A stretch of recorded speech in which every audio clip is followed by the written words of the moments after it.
ನೀನಲ್ಲಿ ದೈವ ಇದ್ದಾನೆ, ದೈವ ಸಂಭೂತ ನೀನಿರೋ ಹತ್ರನೇ ಕಾಶಿ ಆಗುತ್ತೆ. ಈ ನಾನು ಕಾಶಿಯಿಂದ ಬರ್ತಾ ಇದ್ದೀನಿ, ಈ ಸಾಲಿಗ್ರಾಮ ನಿನಗೆ ಕೊಡ್ತೀನಿ, ಇದನ್ನು ತಗೊಂಡೋಗಿ ನೀನಿರೋ ಊರಲ್ಲಿ ಪೂರ್ವಾಭಿಮುಖವಾಗಿ ಒಂದು ಹೊಳೆ ಹರಿತಾ ಇದೆ. ಶರೀರದಲ್ಲಿ ಏನೇ ತೊಂದರೆ ಇದ್ರು, ಕಿವಿ ಸೋರೋದು, ಕಿವಿ ನೋವು, ಗಂಟುಗಳು, ಹೊಟ್ಟೆ ನೋವು, ಏನೇ ಸಮಸ್ಯೆ ಇದ್ದರೂ ಅರ್ಕೆ ಮಾಡ್ಕೊತಾರೆ, ಖಂಡಿತ ಗುಣ ಆಗುತ್ತೆ. ನಮಸ್ಕಾರ ಸ್ನೇಹಿತರೆ, ನಿಜ ಜೀವನಕ್ಕೆ ಸ್ವಾಗತ. ಈ ದಿನ ಒಂದು ವಿಶೇಷವಾದ ದೇವಸ್ಥಾನಕ್ಕೆ ಹೋಗ್ತಾ ಇದ್ದೀವಿ. ಗ್ರಾಮೀಣ ಭಾಗದ ಆರಾಧ್ಯ ದೈವ ಮತ್ತು ಗ್ರಾಮೀಣ ಭಾಗದ ಕಷ್ಟಗಳ ನಿವಾರಕನಾದ ಹೊಳೆ ನಂಜುಂಡೇಶ್ವರ ದೇವಸ್ಥಾನಕ್ಕೆ ಹೋಗ್ತಾ ಇದ್ದೀವಿ. ನಾವು ಹೊಳೆ ಅಂದ ತಕ್ಷಣ ಆ ದೇವಸ್ಥಾನದ ಸನಿಹಕ್ಕೆ ಬರುವಂತಹ ಹೊಳೆಯೇ ನಮ್ಮ ಕಣ್ಮುಂದೆ ಬರ್ತಾ ಇದೆ. ದೇವಸ್ಥಾನದ ಸುತ್ತಮುತ್ತಲಿರುವ ಪಾರ್ಕಿಂಗ್ನಲ್ಲಿ ಗಾಡಿ ಪಾರ್ಕ್ ಮಾಡಿ ದೇವಸ್ಥಾನದ ಸನಿಹಕ್ಕೆ ಹೋಗ್ತಾ ಇದ್ದೀವಿ. ಹಳ್ಳಿ ಜನಕ್ಕೆ ಇದೊಂದು ವಿಶೇಷವಾದ ಜಾತ್ರೆ ಕಣ್ರಿ. ಅಂದಹಾಗೆ ದೇವಸ್ಥಾನದ ವಿಳಾಸನೇ ಹೇಳಲಿಲ್ವಲ್ರಿ. ಆ ದೇವಸ್ಥಾನದ ವಿಳಾಸ ಹೇಳೋದಕ್ಕಿಂತ ಮುಂಚೆ ಈ ವಿಡಿಯೋನ ಎಲ್ಲೂ ಸ್ಕಿಪ್ ಮಾಡದೆ ಪೂರ್ತಿ ವಿಡಿಯೋ ನೋಡಿ, ಲೈಕ್ ಮಾಡಿ, ಶೇರ್ ಮಾಡಿ, ಸಬ್ಸ್ಕ್ರೈಬ್ ಮಾಡಿ, ಬೆಲ್ ಐಕನ್ ಕ್ಲಿಕ್ ಮಾಡಿ, ಹಾಲಂತ ಕೊಡಿ ಅಂತ ಹೇಳ್ತಾ, ಸ್ನೇಹಿತರೆ, ಈ ದೇವಾಲಯ ಇರೋದು ಚಿನ್ನಹಳ್ಳಿ ಅಥವಾ ಗೆದ್ಮೇನಹಳ್ಳಿ, ಕೋಳಾಲ ಹೋಬಳಿ, ಕೊರಟಗೆರೆ ತಾಲೂಕು, ತುಮಕೂರು ಜಿಲ್ಲೆಯಲ್ಲಿರುವ ಈ ಜಾತ್ರೆಯನ್ನು ನೋಡಲಿಕ್ಕೆ ಎರಡು ಕಣ್ಣು ಸಾಲದು. ಅಲ್ಲಿನ ಜಾತ್ರೆಯ ವೈಭವ, ತಿಂಡಿ ತಿನಿಸುಗಳು, ಆಟಿಕೆಗಳು ನೋಡ್ರಿ. ಜಿಲೇಬಿ ಯಾವ ರೀತಿ ಕರಿತಾ ಇದ್ದಾರೆ ನೋಡಿದರೆ ಬಾಯಿ ನೀರು ಬರ್ತಾ ಇದೆ. ಬಾಂಬೆ ಮಿಠಾಯಿಯ ಬಣ್ಣ ನೋಡಿದರೆ ಬಾಯಿಗೆ ಹಾಕ್ಕೋಬೇಕು ಅನಿಸುತ್ತೆ. ಇದೇನಪ್ಪ ಇದು, ಯಾವುದೋ ಸಣ್ಣ ಮಿಷಿನ್ ತೋರಿಸ್ತಾ ಇದ್ದಾರೆ ಅಂತ ಅನ್ಕೋತೀರಾ? ಹಿಂದಿನ ಕಾಲದಲ್ಲಿ ಅಚ್ಚಮ್ಮೋ ಅಚ್ಚೆ ಅಂತ ಬರ್ತಾ ಇದ್ರು, ಆದರೆ ಇವಾಗ ಟ್ಯಾಟ್ಯೂ ಅಂತ ಬರ್ತಾ ಇದ್ದಾರೆ. ಎಲ್ಲಿ ನೋಡಿದ್ರು ಟ್ಯಾಟ್ಯೂ ಕಂದ್ರಿ. ಸರ್ ನೋವ್ತಾ ಇಲ್ವಾ? ನೋಯ್ತದೆ ಸ್ನೇಹಿತರೆ. ಎಂದೂ ಮರೆಯಲಾಗದ ಕರ್ನಾಟಕ ರತ್ನ ಪುನೀತ್ ರಾಜ್ಕುಮಾರ್ ಅವರು ನಮ್ಮ ಮನಸ್ಸಿಂದ ದೂರನೇ ಹೋಗಲ್ಲ ಕಣ್ರಿ. ಯಾವ ಜಾತ್ರೆಯಲ್ಲಿ ನೋಡಿದ್ರು ಅವ್ರ ಫೋಟೋನೇ. ಇಂತಹ ಗ್ರಾಮೀಣ ಭಾಗದ ಜಾತ್ರೆಗಳಲ್ಲಿ ಮಜ್ಜಿಗೆ ಮತ್ತು ಪಾನಕವನ್ನು ಹಂಚ್ತಾ ಇರ್ತಾರೆ. ಆ ಮಜ್ಜಿಗೆ ಮತ್ತು ಪಾನಕ ಕುಡಿತಾ ಜಾತ್ರೆಗಳಲ್ಲಿ ಲಾಗ ಹೊಡಿತಾ ಇದ್ರೆ ಸೂಪರ್ ಆಗಿರುತ್ತೆ.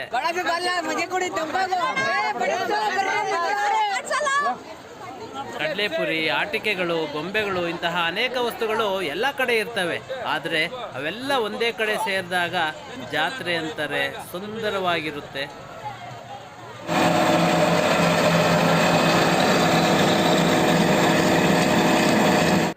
ಸ್ನೇಹಿತರೆ, ಈ ಜಾತ್ರೆಯಲ್ಲಿ ಪ್ರಸಾದ ವಿನಿಯೋಗ ಮಾಡಲಿಕ್ಕೆ ಮಾಡಿರುವಂತಹ ವ್ಯವಸ್ಥೆ, ದಿನಪೂರ್ತಿ ಭರಪೂರ ಪ್ರಸಾದ ವಿನಿಯೋಗ ಮಾಡ್ತಾರೆ. ಟೊಮಟ ಬಾತು, ಕೋಸಂಬರಿ ಅಥವಾ ಹೆಸರುಬೇಳೆ ಈ ರೀತಿಯಾಗಿ ಮಾಡಿರುವಂತಹ ಪ್ರಸಾದವನ್ನು ದಿನಪೂರ್ತಿ ಸಾವಿರಾರು ಮಂದಿ ಪ್ರಸಾದವನ್ನು ಸ್ವೀಕರಿಸ್ತಾರೆ. ಒಂದಲ್ಲ ಎರಡಲ್ಲ 16 ಕಡೆ ಇದೇ ರೀತಿ ಪ್ರಸಾದ ವಿನಿಯೋಗ ಮಾಡಲಿಕ್ಕೆ ತಯಾರು ಮಾಡ್ಕೊಂಡಿದ್ದಾರೆ. ಆ ಪ್ರಸಾದ ವಿನಿಯೋಗ ಮಾಡ್ತಾ ಇರುವಂತಹ ಮಹನೀಯರನ್ನು ಎರಡು ಮಾತಾಡ್ಸೋಣ. ಈ ದೇವಸ್ಥಾನದ ಬಗ್ಗೆ ಅಭಿಪ್ರಾಯ ಕೇಳೋಣ. ಇಲ್ಲಿ ಎಲ್ಲ ಪಕ್ಕದಳ್ಳಿಯವರೆಲ್ಲ ಸೇರ್ಕೊಂಡು ವಿಜೃಂಭಣೆ ಮಾಡ್ತಾವ್ರೆ. ಯಾಕೆಂದರೆ ದೇವಸ್ಥಾನ ಒಳ್ಳೆಯ ದೇವಸ್ಥಾನ, ಸತ್ವಾದ ದೇವರು, ಸತ್ವ ನಡೀತದೆ. ನಾವು ಕೇಳಿದ್ದನ್ನು ಕೊಡ್ತಾರೆ ಪರಮಾತ್ಮ. ಒಳ್ಳೆ ಚೆನ್ನಾಗಿ ದೇವಸ್ಥಾನ ಮಾಡ್ತಾರೆ. ಎಲ್ಲ ಯುವಕರು ಸೇರ್ಕೊಂಡು ಪ್ರತಿ ವರ್ಷ ಪಾನಕ, ಹೆಸರುಬೇಳೆ ಮತ್ತು ಆಹಾರ ಎಷ್ಟೇ ಜನ ಬರಲಿ ಒಂದು 15 ಕ್ವಿಂಟಲ್ 20 ಕ್ವಿಂಟಲ್ ಅಕ್ಕಿ ಬೇಯಿಸಿ ಎಲ್ಲಕ್ಕೂ ಜನಕ್ಕೆ ಒಳ್ಳೆ ಊಟ ಹಾಕ್ತಾವ್ರೆ. ಸತ್ವಾದ ದೇವರು ಪ್ರತಿಯೊಬ್ಬರು ಭಾರಿ ದೂರದಿಂದಲೂ ಬರ್ತಾವ್ರಿ. ನಿಮಗೆ ಪ್ರತಿ ವರ್ಷ ನಡೆಯುತ್ತಾ? ಪ್ರತಿ ವರ್ಷ ನಡೀತೈತೆ. ಚೆನ್ನಾಗಿ ಮಾಡ್ತಾರೆ ಎಲ್ಲ ಯುವಕರು. ರಥೋತ್ಸವ ಎಲ್ಲ ನಡೆಯುತ್ತಾ? ಚೆನ್ನಾಗಿ ನಡೀತದೆ. ಎಲ್ಲ ನಿವೃತ್ತಿ ಅಧಿಕಾರಿಗಳೆಲ್ಲ ಬಂದು ಇಲ್ಲಿ ಸೇರ್ಕೊಂಡು ಚೆನ್ನಾಗಿ ಮಾಡ್ತಾರೆ ಯುವಕರು. ಈ ದೇವಸ್ಥಾನದ ಅಡ್ರೆಸ್ ಒಂದು ಸ್ವಲ್ಪ ಹೇಳಿ. ಕೊರಟಗೆರೆ ತಾಲೂಕು, ಕೋಳಾಲ ಹೋಬಳಿ, ತುಮಕೂರು ಜಿಲ್ಲೆ, ಗೆಜ್ಮೇನಹಳ್ಳಿಗೆ ಈ ಪರಮಾತ್ಮ ನೆಲೆಸವನೆ. ಹೊಳೆ ನಂಜುಂಡೇಶ್ವರ ದೇವಸ್ಥಾನ. ಈ ದೇವಸ್ಥಾನದ ಪಕ್ಕ ಹೊಳೆ ಏನಾದರೂ ಇದೆಯಾ? ಐತೆ ಏಕಾಗಿದೆ, ಎಲ್ಲ ಐತೆ. ಹೊಳೆ ನಂಜುಂಡೇಶ್ವರ ದೇವಸ್ಥಾನ. ಹೊಳೆ ನಂಜುಂಡೇಶ್ವರ ಭಾರಿ ವಿಜೃಂಭಣೆ ಮಾಡ್ತಾರಲ್ಲ ಯುವಕರು ಸೇರ್ಕೊಂಡು. ಈಗ ನೋಡಿ 100 ಜನಕ್ಕೆ ಅಡುಗೆ, ಪಲಾವು, ಮಜ್ಜಿಗೆ, ಪಾನಕ, ಹೆಸರುಬೇಳೆ. ಭಕ್ತಾದಿಗಳಿಗೆ ಯಾವ್ಯಾವ ರೀತಿ ಅನುಕೂಲ ಆಗಿದೆ ಇಲ್ಲಿಗೆ ಬಂದಿಲ್ಲ? ಬೇಡಿದ್ದರು ಕೊಟ್ಟವ್ರು ಪರಮಾತ್ಮ. ಯಾರ್ಯಾರಲ್ಲಿ ಎಷ್ಟೆಷ್ಟು ಆತ್ಮವಾಗಿ ನಾವು ದೇವರು ಅಂತ ನಂಬ್ತೀವಿ ಅಷ್ಟು ಅವರಿಗೆ ಶ್ರದ್ಧಾ ಭಕ್ತಿಯಿಂದ ಪರಮಾತ್ಮ ಆಶೀರ್ವಾದ ಮಾಡಿದ್ರು. ಪ್ರತಿ ವರ್ಷ ಶಿವರಾತ್ರಿ, ಪ್ರತಿ ವರ್ಷ ಕಾರ್ತಿಕ್ದವು ಮಾಡ್ತಾರೆ. ಕಾರ್ತಿಕ ಸ್ವಾಮಿ ವರ್ಷಕ್ಕೆ 2 ಸಾರಿ ನಡೆಯುತ್ತಾ? ಕಾರ್ತಿಕ್ ಸ್ವಾಮಿ ವಿಜೃಂಭಣೆಗೆ ನಡೀತದೆ. ಅಂಕಲ್, ನಿಮ್ಮ ಹೆಸರು? ರಂಗಪ್ಪ ಅಂತ ಹೇಳಿ, ಎಲ್ಚಗೆರೆ ನಮ್ಮದು. ಎಲ್ಚಗೆರೆ. ಈ ದೇವಸ್ಥಾನಕ್ಕೆ ಹೊಳೆ ನಂಜುಂಡೇಶ್ವರ ಅಂತ ಹೆಸರು ಯಾಕೆ ಬಂತು ಅಂತ ಅಂದರೆ, ದೇವಸ್ಥಾನದ ಪಕ್ಕದಲ್ಲಿರುವಂತಹ ಈ ಹೊಳೆಯಿಂದಲೇ ಕಣ್ರಿ. ಈ ಹೊಳೆಯನ್ನು ನಿಮಗೆ ತೋರಿಸಿ ನಂತರ ದೇವಸ್ಥಾನವನ್ನು ತೋರಿಸೋಣ ಅಂತ ಹೊಳೆ ಹತ್ರ ಬಂದಿದ್ದೀನಿ. ಸುಂದರವಾದ ಪರಿಸರದಲ್ಲಿ ದೇವಸ್ಥಾನದ ಪಕ್ಕದಲ್ಲಿ ಒಂದು ಚೆಕ್ ಡ್ಯಾಮ್ ಕಟ್ಟಿದ್ದಾರೆ. ಹರಿಯುವ ನೀರಿಗೆ ಚೆಕ್ ಡ್ಯಾಮ್ ಕಟ್ಟಿ ಇಲ್ಲಿ ಸ್ನಾನಕ್ಕೆ ಅದಕ್ಕೆಲ್ಲ ಅನುಕೂಲ ಮಾಡಿಕೊಟ್ಟಿದ್ದಾರೆ. ಸ್ನೇಹಿತರೆ, ಈ ದೇವಸ್ಥಾನದ ಮಹಿಮೆ ಅಪಾರ ಕಣ್ರಿ. ಕಾರಣ ಏನು ಅಂದರೆ ಇಲ್ಲಿಗೆ ಬಂದಂತಹ ಎಲ್ಲ ಭಕ್ತರಿಗೂ ಕೂಡ ಒಳ್ಳೆಯದಾಗುತ್ತೆ.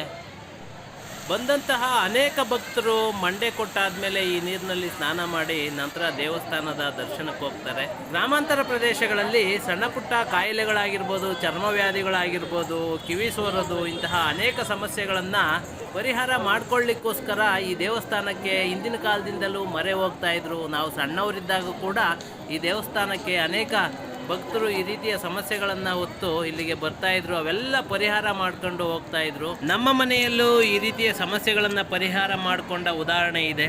ಸಾವಿರಾರು ಜನ ಭಕ್ತಾದಿಗಳು ಸರತಿ ಸಾಲಿನಲ್ಲಿ ಬರುತ್ತಿರುವ ದೃಶ್ಯ ನೋಡ್ತಾ ಇದ್ದೀರಿ. ಜೊತೆಗೆ ಇಲ್ಲಿ ಅನ್ನ ಸಂತರ್ಪಣೆ ಮಾಡಲಿಕ್ಕೆ ಹಿಂದಿನ ಕಾಲದಿಂದಲೂ ಒಂದು ಪದ್ಧತಿ ಇದೆ. ಅದೇನೆಂದರೆ ಭಕ್ತಾದಿಗಳು ತಮ್ಮ ಇಷ್ಟಾನುಸಾರವಾಗಿ ತರಕಾರಿ, ಕಾಳು, ಹುಣಸೆಹಣ್ಣು, ಅಕ್ಕಿ ಈ ರೀತಿಯ ಎಲ್ಲ ವಸ್ತುಗಳನ್ನು ತಗೊಂಬಂದು ದೇವಸ್ಥಾನದ ಅನ್ನ ಸಂತರ್ಪಣೆಗೆ ಅನುಕೂಲವಾಗಲಿ ಅಂತ ಹೇಳಿ ಈ ರೀತಿಯ ಸಂಪ್ರದಾಯ ಇಟ್ಕೊಂಡಿದ್ರು. ಈ ಹೊಳೆ ನಂಜುಂಡೇಶ್ವರ ದೇವಸ್ಥಾನಕ್ಕೆ ಸಾಗರೋಪಾದಿಯಲ್ಲಿ ಜನ ಬಂದಿರೋದ್ರಿಂದ ದೇವಸ್ಥಾನದ ಒಳಗಡೆ ಬಿಡ್ತಾ ಇಲ್ಲ. ಆದರೂ ಕೂಡ ಕಷ್ಟಪಟ್ಟು ದೇವಸ್ಥಾನದ ಒಳಗಿರುವ ಹೊಳೆ ನಂಜುಂಡೇಶ್ವರನನ್ನು ತೋರಿಸಲಿಕ್ಕೆ ಪ್ರಯತ್ನ ಮಾಡ್ತಾ ಇದ್ದೀನಿ.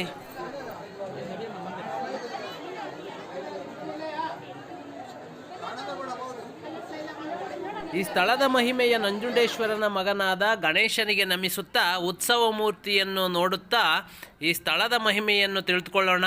ಇದೇ ಸ್ಥಳದಲ್ಲಿದ್ದ ಇಬ್ಬರು ಅಣ್ಣ ತಮ್ಮಂದಿರು ವೈರಾಗ್ಯ ತಾಳಿ ಕಾಶಿಗೆ ಹೋಗುವಂತಹ ಮಧ್ಯದಾರಿಯಲ್ಲಿ ಗುರುವಿನಿಂದ ಪ್ರೇರಣೆಯಾಗಿ ನೀನಿರುವಂತಹ ಜಾಗವನ್ನೇ ಕಾಶಿಯನ್ನಾಗಿ ಮಾಡ್ಕೋ ಅಂತ ಹೇಳಿದಂತಹ ಕಥೆಯನ್ನು ಇಲ್ಲಿನ ಅರ್ಚಕರಿಂದ ತಿಳಿದುಕೊಳ್ಳೋಣ. ನಿನ್ನ ಕಷ್ಟ ಎಲ್ಲ ನಾನು ಕೇಳಿದ್ದೀನಿ. ನಿನ್ನಲ್ಲಿರೋ ಆ ಶಕ್ತಿ ನನಗೆ ಗೊತ್ತು. ನಿನ್ನಲ್ಲಿ ದೈವ ಇದ್ದಾನೆ, ದೈವ ಸಂಭೂತ ನೀನಿರೋ ಹತ್ರನೇ ಕಾಶಿ ಆಗುತ್ತೆ. ಈ ನಾನು ಕಾಶಿಯಿಂದ ಬರ್ತಾ ಇದ್ದೀನಿ. ಈ ಸಾಲಿಗ್ರಾಮ ನಿನಗೆ ಕೊಡ್ತೀನಿ. ಇದನ್ನು ತಗೊಂಡೋಗಿ ನೀನಿರೋ ಊರಲ್ಲಿ ಪೂರ್ವಾಭಿಮುಖವಾಗಿ ಒಂದು ಹೊಳೆ ಹರಿತಾ ಇದೆ. ಆ ಹೊಳೆಯಲ್ಲಿ ನಿನಗೆ 3 ಗೋಚರ ಆಗುತ್ತೆ ಜಾಗಗಳು. ಆ ಗೋಚರ ಆದ ಮೇಲೆ ಬಲಭಾಗದಲ್ಲಿ ಲಿಂಗ ಪ್ರತಿಷ್ಠಾಪನೆ ಮಾಡಿ ಹೊಳೆ ನಂಜುಂಡೇಶ್ವರ ಅಂತ ಹೆಸರಿಡಬೇಕು ಅಂತ ಅವ್ರಿಗೆ ವಾಗ್ದಾನ ಆಗುತ್ತೆ. ಆಮೇಲೆ ಕೆಲವು ವಿಷಯಗಳನ್ನ ಜನಗಳಿಗೆ ತಿಳಿಸ್ಬೇಕು, ಕೆಲವು ವಿಷಯಗಳು ತಿಳಿಸಬಾರ್ದು ಅನ್ನೋ ಒಂದು ವಿಚಾರನ ಅವರು ಭಾಷೆ ತೊಗೊಂಡಿರ್ತಾರೆ. ಅದರಂತೆ ವಾಪಸ್ ಬಂದು ಸುಮಾರು 6 ತಿಂಗಳು ಈ ಹೊಳೆಯಲ್ಲಿ ಹುಡುಕ್ತಾರೆ. ಅವ್ರಿಗೆ ಆ ಜಾಗಗಳೆಲ್ಲ ಗೋಚರ ಆಗುತ್ತೆ. ಆಗ ಬಲಭಾಗದಲ್ಲಿ ಅವರಿಗೆ ಲಿಂಗ ಪ್ರತಿಷ್ಠಾಪನೆ ಮಾಡಬೇಕು ಅಂತ ಒಂದು ಪ್ರೇರಣೆ ಆಗುತ್ತೆ. ಪ್ರೇರಣೆ ಆದಂಥ ಕಾಲದಲ್ಲಿ ಇದು ರೈತರ ಜಮೀನು. ಅವ್ರನ್ನ ಕೇಳಿದಾಗ ಅವರು ನಿನ್ನ ಕೈಲಿ ಎಲ್ಲಾಗುತ್ತೆ ಹೋಗಪ್ಪ ದೇವಸ್ಥಾನ ಕಟ್ಟೋದಕ್ಕೆ ಕಡಲಿ ಅಂತ ಅವರು ಒಂದು ಮಾತು ಹೇಳ್ತಾರೆ. ಆಗ ಆಯ್ತಪ್ಪ ಶಿವ ಇಟ್ಟಂತೆ ಆಗಲಿ ಅಂತ ಕಳಿಸ್ತಾರೆ. ಆವಾಗ ಒಂದು ವಾರದಲ್ಲಿ ಅವ್ರಿಗೆ ಮತ್ತೆ ಸ್ವಪ್ನದಲ್ಲಿ ಅವ್ರಿಗೆ ಹೇಳ್ದಂಗಾಗಿ ಮತ್ತೆ ಬಂದು 2 ಎಕರೆ ಜಮೀನ ದಾನವಾಗಿ ಕೊಟ್ಟಿದ್ದಾರೆ ಆ ಪುಟ್ರುದ್ರಾರು ಮಕ್ಕಳು ವಿಶ್ವಕಂಠ ದೇವರನ್ನರಿಗೆ ಪಟ್ಟ ಕಟ್ಟಿ ಸ್ವಾಮೀಜಿ ಮಾಡಿ ಅವ್ರಿಗೆ ಪಟ್ಟ ಕಟ್ಟಿ ಇಲ್ಲಿ ಮಠ ಮಾಡಿದರು. ವೀರಪ್ಪ ದೇವರನ್ನರಿಗೆ ಸಂಸಾರ ಕಟ್ಟಿದರು. ಅವ್ರ ಮಕ್ಕಳಾದಂಥ ಮುರುದೇವರು ಅಂತ ಇದ್ದಾರೆ. ಅವರು ಇನ್ನು ಮತ್ತು ಅವ್ರ ಮಕ್ಕಳು ನಾವು ಪುಟ್ರುದ್ರಾರು ಮೊಮ್ಮಕ್ಕಳು, ವಿಶ್ವಕಂಠ ದೇವರು ವೀರಪ್ಪ ದೇವರು ಮೊಮ್ಮಕ್ಕಳು. ಈ ದೇವಸ್ಥಾನಕ್ಕೆ 100 ವರ್ಷಕ್ಕಿಂತ ಜಾಸ್ತಿ ಇತಿಹಾಸ ಇದೆ ಅಂತ ನಿಜ ಸರ್? ಈಗ 100ನೇ ವರ್ಷ ಸರ್. ಈ ವರ್ಷ 100 ತುಂಬಿತು. 100 ತುಂಬಿ ಮುಂದಕ್ಕೆ ಪಾದ ಇಟ್ಟಿದ್ದೀವಿ. ಆಮೇಲೆ ಇಲ್ಲಿ ಅರ್ಕೆ ಮಾಡ್ಕೊಂಡ್ರೆ ಈಡೇರುತ್ತೆ. ಶರೀರದಲ್ಲಿ ಏನೇ ತೊಂದರೆ ಇದ್ರು, ಕಿವಿ ಸೋರೋದು, ಕಿವಿ ನೋವು, ಗಂಟುಗಳು, ಹೊಟ್ಟೆ ನೋವು, ಏನೇ ಸಮಸ್ಯೆ ಇದ್ರು ಅರ್ಕೆ ಮಾಡ್ಕೊತಾರೆ. ಖಂಡಿತ ಗುಣ ಆಗುತ್ತೆ. ಗುಣ ಆದ ಮೇಲೆ ಬೆಳ್ಳಿ ರೂಪದಲ್ಲಿ ಕೊಡ್ತಾರೆ. ಬೆಳ್ಳಿ ರೂಪದಲ್ಲಿ ಕಿವಿ ಗಂಟು ಅಂತ ಮಾಡಿಸ್ಕೊಂಡು ಕೊಡ್ತಾರೆ. ತದನಂತರ ಮುಡಿ ಕೊಡೋ ಅಂತ ಸಂಪ್ರದಾಯನ ಇಟ್ಕೊಂಡಿದ್ದಾರೆ. ಆಮೇಲೆ ಇಲ್ಲಿ ಶಿವರಾತ್ರಿ ಹಬ್ಬದ ದಿನ ತುಂಬ ಜಾತ್ರೆ ಆಗುತ್ತೆ. ಕಾರ್ತಿಕ ಮಾಸದಲ್ಲಿ 4 ವಾರ 5 ವಾರ ನಡೆಯುತ್ತೆ. ಪ್ರತಿ ಸೋಮವಾರ ವಿಶೇಷ ಪೂಜೆ ಇದ್ದೇ ಇರುತ್ತೆ. ವಿಶೇಷ ಅಂದರೆ ಜಾತ್ರೆಗಳಲ್ಲಿ ವಿಶೇಷ ಅಲಂಕಾರ, ವಿಶೇಷ ಪೂಜೆ ಇರುತ್ತೆ. ಜಾತ್ರೆ ಸಮಯದಲ್ಲಿ ಅನ್ನದಾಸೋಹನೂ ಇರುತ್ತೆ. ಧನ್ಯವಾದಗಳು ಗುರುಗಳೇ. Thank you. ಸ್ನೇಹಿತರೆ, ಪೂಜ್ಯ ಅರ್ಚಕರಿಗೆ ನಮ್ಮ ನಮಸ್ಕಾರಗಳನ್ನು ತಿಳಿಸುತ್ತಾ ಇಲ್ಲಿ ಮನೆಗೆ ಕೊಂಡೋಗಲಿಕ್ಕೆ ವಿಭೂತಿ ಜೊತೆಗೆ ಪ್ರಸಾದಗಳನ್ನು ಕೂಡ ಇಟ್ಕೊಂಡಿದ್ದಾರೆ. ಈ ದೇವಸ್ಥಾನದ ಪಕ್ಕದಲ್ಲಿ ವಿಶೇಷ ಚೇತನ ವ್ಯಕ್ತಿಗಳಿಂದ ತಮ್ಮ ಪ್ರತಿಭೆಯನ್ನು ಅನಾವರಣ ಮಾಡ್ತಾ ಇದ್ದಾರೆ. ಅವ್ರಿಗೆ ಸಪೋರ್ಟ್ ಮಾಡೋಣ, ನೋಡೋಣ.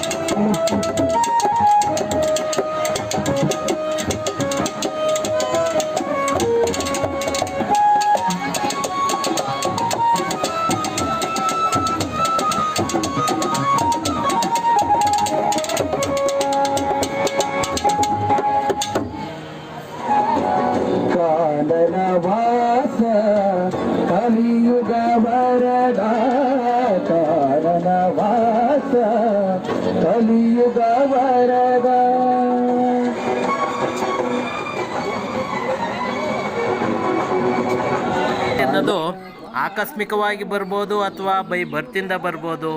ಅದನ್ನು ಯಾರು ಕೇಳ್ಕೊಂಡಿರಲ್ಲ ಈ ರೀತಿ ನನಗೆ ಆಗಲಿ ಅಂತ. ಸ್ನೇಹಿತರೆ, ಅದನ್ನು ನಿವಾರಣೆ ಮಾಡೋದು ಮತ್ತು ನಿರ್ವಹಣೆ ಮಾಡೋದು ಎರಡೂ ತುಂಬ ಕಷ್ಟ. ತುಂಬ ಜನ ಅನವಶ್ಯಕವಾಗಿ ಬರ್ತ್ಡೇ ಪಾರ್ಟಿಗಳು ಮತ್ತು ಶುಭ ಸಮಾರಂಭಗಳನ್ನು ಏರ್ಪಾಡು ಮಾಡಿ ಹಣವನ್ನು ವ್ಯರ್ಥ ಮಾಡ್ತಾರೆ. ಅದರ ಬದಲು ಇಂತಹ ಜಾಗಗಳಿಗೆ ಹೋಗಿ ಆ ಹಣವನ್ನು ಸದ್ವಿನಿಯೋಗ ಮಾಡಿದರೆ ಅಲ್ಲಿ ಸಿಗೋ ನೆಮ್ಮದಿನೇ ಬೇರೆ ಕಣ್ರಿ. ಸ್ನೇಹಿತರೆ, ನೋಡಿದ್ರಲ್ಲ ಇಲ್ಲಿವರೆಗೂ ಹೊಳೆನಂಜುಂಡೇಶ್ವರ ದೇವಸ್ಥಾನವನ್ನು ನಿಮಗೆಲ್ಲ ತೋರಿಸಿದ್ದೀನಿ. ತುಂಬ ಅಪರೂಪವಾದ ದೇವಸ್ಥಾನ, 100 ವರ್ಷ ಇತಿಹಾಸವುಳ್ಳ ಅಂತಹ ದೇವಸ್ಥಾನ. ಹೊಳೆ ಇಲ್ಲೇ ಪಕ್ಕದಲ್ಲೇ ಇದೆ, ಇಲ್ಲೇ ಪಕ್ಕದಲ್ಲೇ ಹೊಳೆ ಕೂಡ ಇದೆ. ದೇವಸ್ಥಾನಕ್ಕೆ ವಿಸಿಟ್ ಮಾಡಿದವರೆಲ್ಲ ಕೂಡ ಕೊನೆಗೆ ಬಂದು ಅನ್ನ ಸಂತರ್ಪಣೆ ಮಾಡೋ ಜಾಗದಲ್ಲಿ ಊಟ ಕೂಡ ತಿಂತಾರೆ. ಅದೇ ಜಾಗದಲ್ಲಿ ನಾನು ಕೂಡ ತಿಂದಿದ್ದೀನಿ. ಬಂದಿದ್ದವರೆಲ್ಲ ಕೂಡ ಪ್ರಸಾದ ತಿಂದು ನೆಮ್ಮದಿಯಾಗಿ ಹೋಗ್ತಾರೆ. ಮಹಾಶಿವರಾತ್ರಿ ಹಬ್ಬದ ಪ್ರಯುಕ್ತ ನಡೆದ ಈ ಹೊಳೆನಂಜುಂಡೇಶ್ವರ ಜಾತ್ರೆಯಲ್ಲಿ ತುಂಬ ಜನ ಪಾಲ್ಗೊಂಡಿದ್ದಾರೆ. ಅವ್ರಿಗೆಲ್ಲ ಕೂಡ ಆ ಹೊಳೆನಂಜುಂಡೇಶ್ವರ ಒಳ್ಳೇದು ಮಾಡಲಿ ಅಂತ ಹೇಳ್ತಾ, ಕೊನೆಯದಾಗಿ ಲೈಕ್ ಮಾಡಿ, ಶೇರ್ ಮಾಡಿ, ಸಬ್ಸ್ಕ್ರೈಬ್ ಮಾಡಿ, ಬೆಲ್ ಐಕನ್ ಕ್ಲಿಕ್ ಮಾಡಿ, ಅಲ್ಲಂತ ಕೊಡಿ ಅಂತ ಹೇಳ್ತಾ ನಮಸ್ಕಾರ. ಜೈ ಹಿಂದ್, ಜೈ ಕರ್ನಾಟಕ ಮಾತೆ.